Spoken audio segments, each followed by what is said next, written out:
Tonjiru or pork miso soup is a deeply comforting soup. The savory umami from pork melt together the gentle sweetness from the root vegetables. We make it when the weather cools down, just like right now. Let's get started.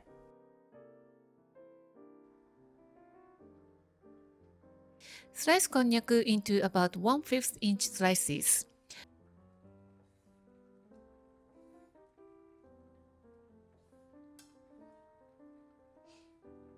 Parboil for a few minutes to remove any unwanted smell, then drain.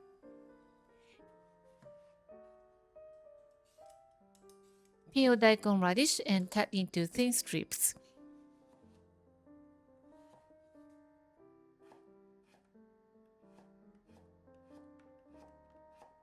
Slice the carrot thinly as well.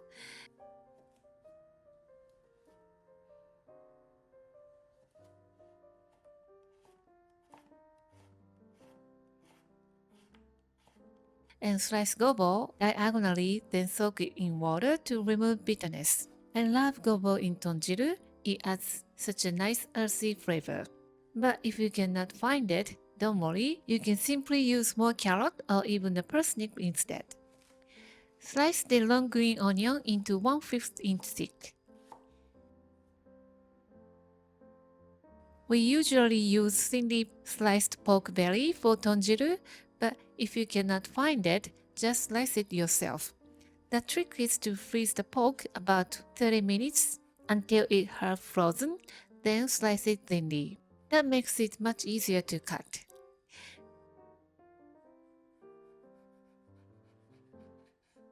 And the preparation is done, so let's start cooking. Heat the pot over medium heat and add the pork. Cook until it's no longer pink. It might stick to the bottom a little, but that's totally fine. It adds the flavor. Add the drained gobo and cook briefly until it coats with the pork fat. Then add daikon and carrot. Give it a stir and cook briefly until everything is heated through. Add konnyaku and water and a piece of kombu and bring it to a boil.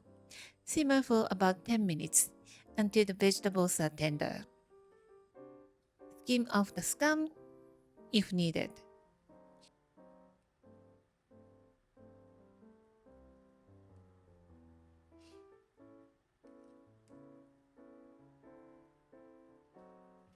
Remove the kombu and dissolve the miso gently. Do not boil after adding miso or it will lose its aroma.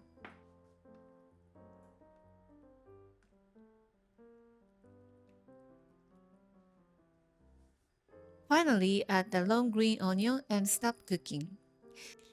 Transfer to a bowl, sprinkle with a touch of Shichimi chili pepper, and it's ready to serve. Tonjiru warms up your body and soul, and the broth is rich with the savory umami of pork, and it's balanced by the earthy and sweet root vegetables and miso.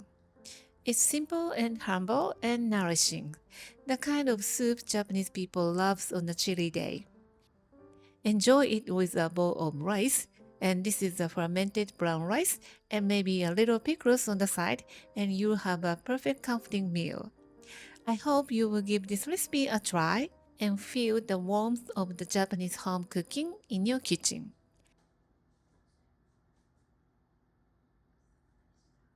Thank you for watching the video. Give me a big thumbs up and share the video with your friends and families, and consider subscribing if you don't want to miss any of my new videos. And follow me on the social media and tag me on your post if you give it a try. And join my happy eating group to share your food with me. And my store on Amazon has pretty much everything that I'm using in my video. And for more information, visit my website princessbamboo.com. Thanks again, and I will see you soon. Bye!